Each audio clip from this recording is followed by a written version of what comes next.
ആഗ്രഹങ്ങളുണ്ടാകുന്ന സ്ഥാനാർത്ഥിമാർ ഓരോ വാർഡുകളിലും ഓരോ പ്രദേശത്തും ഉണ്ടാകാം. പക്ഷെ അവരിൽ ഏറ്റവും വിജയസാധ്യതയുള്ള ആളുകളെ പാർട്ടി തിരഞ്ഞെടുക്കും. സ്വാഭാവികമായും തിരഞ്ഞെടുക്കുന്ന ആളുകൾക്ക് അനുകൂലമായി ബാക്കിയുള്ള എല്ലാവരും തിരഞ്ഞെടുപ്പിൽ പ്രവർത്തിക്കുക എന്നുള്ളതാണ് ഒരു പാർട്ടി പ്രവർത്തകൻ്റെ ഉത്തരവാദിത്തം.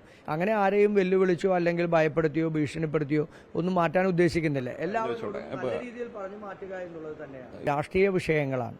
സ്വാഭാവികമായും ഞങ്ങൾക്ക് തെരഞ്ഞെടുപ്പിലെ സ്ഥാനാർത്ഥിമാരെ നിശ്ചയിക്കുന്നതിന് ജില്ലയിൽ അതിനൊരു സംവിധാനമുണ്ട്. ഞങ്ങൾ മുതിർന്ന നേതാക്കന്മാർ ഉൾപ്പെടെ ജനപ്രതിനിധികൾ ഉൾപ്പെടെ എറണാകുളം ഒരു കോൺഗ്രസിൻ്റെ ഒരു സമ്പുഷ്ടമായ ഒരു രാഷ്ട്രീയ നേതൃത്വം ഞങ്ങൾക്കുണ്ട്. ആ രാഷ്ട്രീയ നേതൃത്വം മുൻകാലങ്ങളിൽ ഏത് രീതിയിലാണോ തെരഞ്ഞെടുപ്പിലെ സ്ഥാനാർത്ഥിമാരെ തീരുമാനിക്കുന്നത് അതേ രീതി തന്നെയാണ് ഇത്തവണയും ഞങ്ങൾ അതിനുവേണ്ടി സ്വീകരിച്ചത്. എറണാകുളം DCC പ്രസിഡന്റ് ശ്രീ മുഹമ്മദ് ഷിയാസാണ് ഈ ഘട്ടത്തിൽ നമ്മളോടൊപ്പം ചേരുന്നത്. ഈ കടമക്കുടി ജില്ലാ ഡിവിഷനിലേക്ക് പത്രിക തള്ളിയതുമായ ഒരു സംഭവം ഇപ്പോൾ ഉണ്ടായിട്ടുണ്ട്. എങ്ങനെയാണ് കോൺഗ്രസ് ആ ഒരു വിഷയത്തെ നോക്കുന്നത്? അല്ല, പത്രിക അത് ബോധപൂർവം ഉദ്യോഗസ്ഥന്മാർ അവരെ തെറ്റിദ്ധരിപ്പിച്ചാണ്.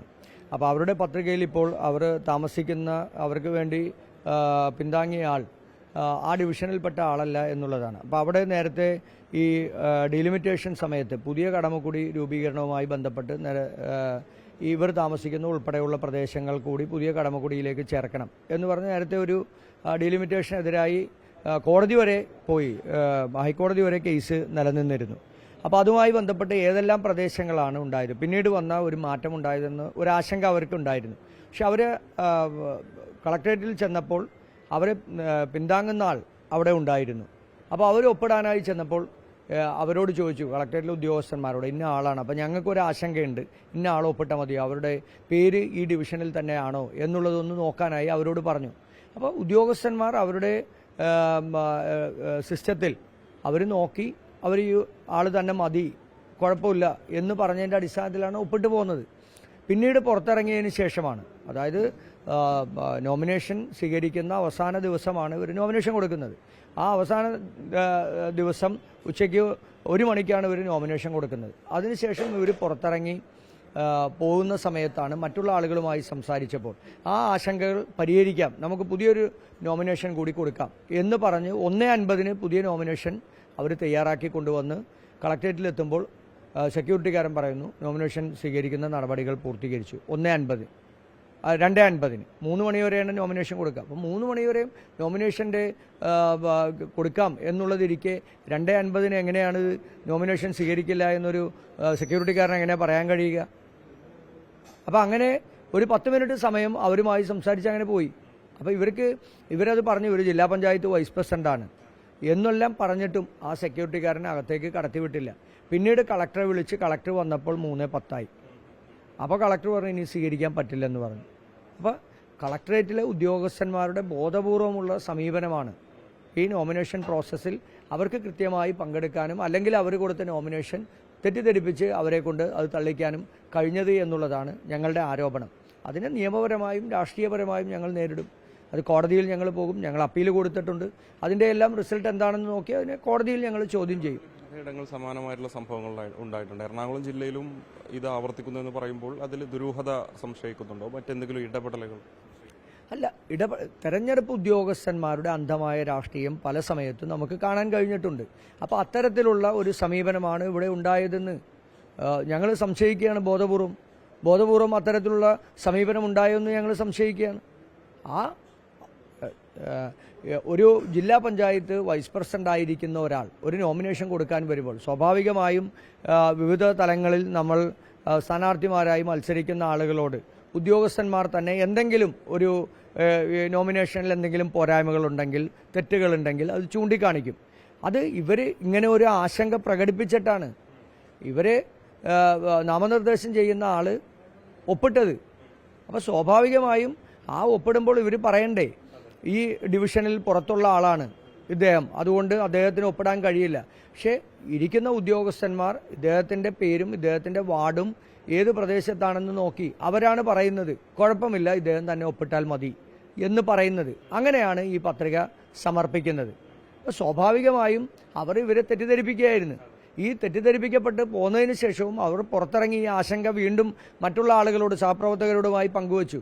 അപ്പോൾ ആ ആശങ്കകൾ പരിഹരിക്കാൻ വീണ്ടും നമുക്കൊരു പത്രിക കൂടി കൊടുക്കാം എന്ന് പറഞ്ഞതിൻ്റെ അടിസ്ഥാനത്തിലാണ് വീണ്ടും ഒരു പത്രിക എഴുതി തയ്യാറാക്കി 2:50 3 മണിക്ക് മുൻപായി അവിടെ എത്തുന്നത്. അപ്പോൾ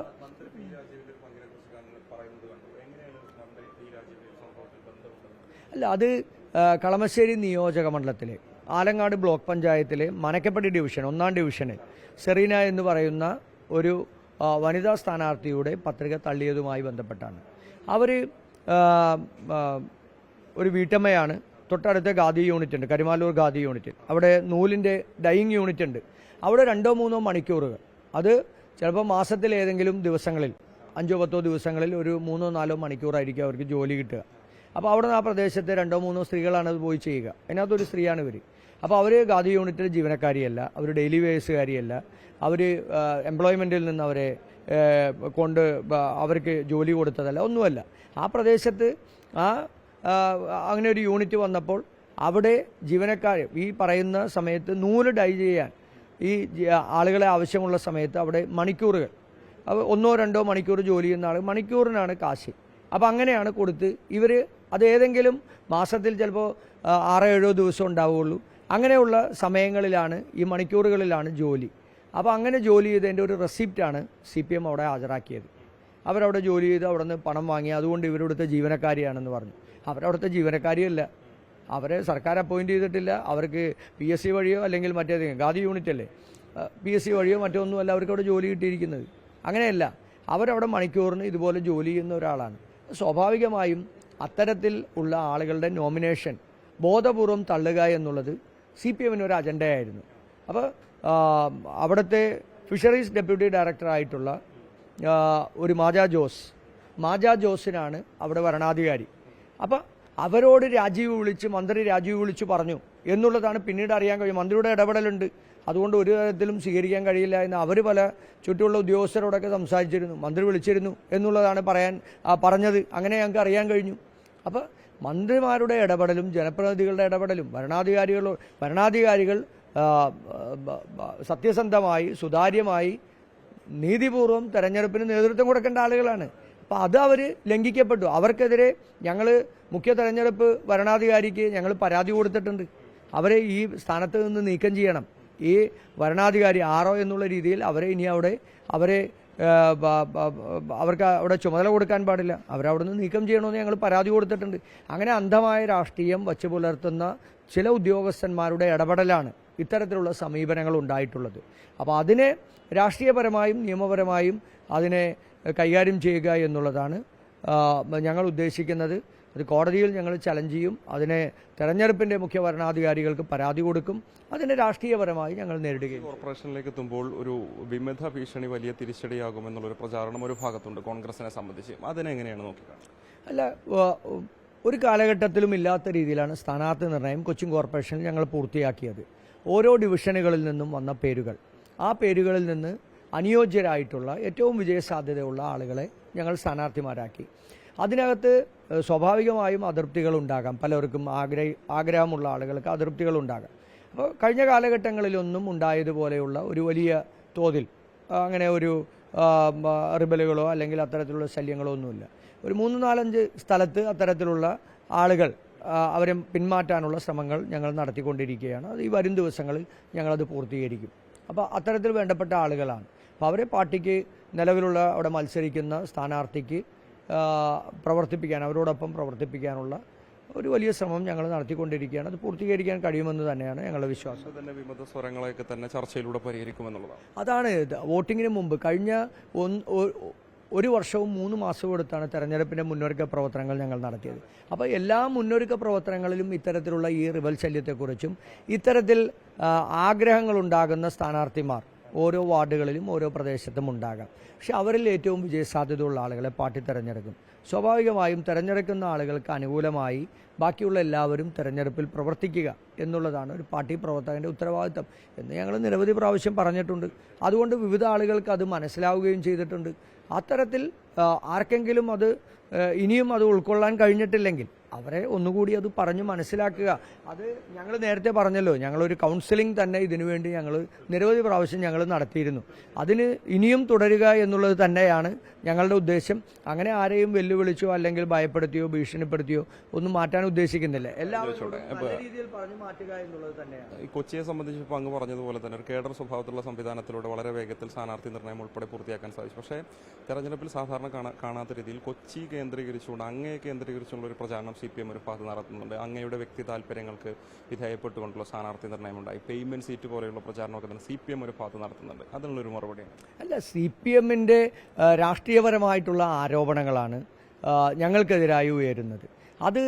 അതിൻ്റെ രാഷ്ട്രീയപരമായി തന്നെയാണ് കാണുന്നത്. തെരഞ്ഞെടുപ്പിൽ ചർച്ച ചെയ്യപ്പെടേണ്ടത് രാഷ്ട്രീയ വിഷയങ്ങളാണ്. സ്വാഭാവികമായും ഞങ്ങൾക്ക് തെരഞ്ഞെടുപ്പിലെ സ്ഥാനാർത്ഥിമാരെ നിശ്ചയിക്കുന്നതിന് ജില്ലയിൽ അതിനൊരു സംവിധാനമുണ്ട്. ഞങ്ങൾ മുതിർന്ന നേതാക്കന്മാർ ഉൾപ്പെടെ ജനപ്രതിനിധികൾ ഉൾപ്പെടെ എറണാകുളം ഒരു കോൺഗ്രസിൻ്റെ ഒരു സമ്പുഷ്ടമായ ഒരു രാഷ്ട്രീയ നേതൃത്വം ഞങ്ങൾക്കുണ്ട്. ആ രാഷ്ട്രീയ നേതൃത്വം മുൻകാലങ്ങളിൽ ഏത് രീതിയിലാണോ തെരഞ്ഞെടുപ്പിലെ സ്ഥാനാർത്ഥിമാരെ തീരുമാനിക്കുന്നത് അതേ രീതി തന്നെയാണ് ഇത്തവണയും ഞങ്ങൾ അതിനുവേണ്ടി സ്വീകരിച്ചത്. അപ്പോൾ ആ രീതിയിൽ പല സ്ഥലങ്ങളിലും പല ആളുകളുടെയും പേരുകൾ ഉയർന്നു വന്നിട്ടുണ്ട്. പക്ഷേ അത്തരത്തിൽ എല്ലാവരും കൂട്ടമായി ആലോചിച്ച് ഒരു സ്ഥാനാർത്ഥിയെ ഞങ്ങൾ തീരുമാനിച്ചു. 2 ദിവസക്കാലം കൊണ്ടാണ് ഈ കോർപ്പറേഷനിലെ 76 ഡിവിഷനിൽ കോൺഗ്രസ് മത്സരിക്കുന്ന 65 ഡിവിഷനിൽ ഒരവസരവുമില്ലാതെ സ്ഥാനാർത്ഥിമാരെ തീരുമാനിച്ച് ഞങ്ങൾ പ്രഖ്യാപിച്ചത്. ജില്ലാ പഞ്ചായത്തിലും സമാനമായ സാഹചര്യമാണ്. പിന്നെ സ്വാഭാവികമായും തെരഞ്ഞെടുപ്പിൽ സീറ്റ് കിട്ടാത്ത ആളുകൾക്ക് അവർക്ക് മനസ്സിൽ എന്തു തോന്നുന്നോ അത്തരത്തിൽ എന്തും വിളിച്ചു പറയാനുള്ള ഒരു ലൈസൻസ് അവർക്കുണ്ട്. പക്ഷെ അത് ഈ പറയുന്നത് പോലെ അതെല്ലാം സത്യമാണ് അല്ലെങ്കിൽ യാഥാർത്ഥ്യമാണ് എന്ന് വിശ്വസിക്കുന്ന ആളുകളൊന്നുമല്ല. അപ്പോൾ അത്തരത്തിൽ ഒരു രീതിയിലുള്ള ഒരു ആരോപണങ്ങൾക്കും ഒരു അടിസ്ഥാനവുമില്ല. അങ്ങനെ ഉന്നയിച്ച ആളുകളൊക്കെ ഈ തെരഞ്ഞെടുപ്പിൽ സ്ഥാനാർത്ഥികളായി തന്നെ മത്സരിക്കുന്നുണ്ട്. നിങ്ങൾ ഉദ്ദേശിച്ച ആളുകളൊക്കെ തന്നെ തെരഞ്ഞെടുപ്പിൽ എല്ലാവരും സ്ഥാനാർത്ഥിമാരാണ്. അപ്പം അങ്ങനെ ആരെങ്കിലുമൊക്കെ വഴിയിൽ നിന്ന് പറയുന്നതിന് നമുക്ക് മറുപടി കൊടുക്കാൻ പറ്റുമോ? വളരെ കൃത്യമായി ജില്ലയിലെ എല്ലാ നേതാക്കന്മാരും, മുതിർന്ന നേതാക്കന്മാർ മുതൽ ചെറുപ്പക്കാർ വരെയുള്ള ആളുകൾ എല്ലാവരും ഒരുമിച്ച് ചേർന്ന് ഇത്രയധികം നല്ല രീതിയിൽ സ്ഥാനാർത്ഥി ലിസ്റ്റ് ഉണ്ടാക്കി. ഏറ്റവും ചെറുപ്പക്കാരും വിദ്യാർത്ഥികളും യുവജനങ്ങളും സ്ത്രീകൾക്ക് ഏറ്റവും കൂടുതൽ പരിഗണന കിട്ടിയ ഒരു സമയമാണ്. ജനറൽ സീറ്റിൽ ഉൾപ്പെടെ എത്ര സ്ത്രീകളാണ് ജില്ലയിൽ മത്സരിക്കുന്നത്?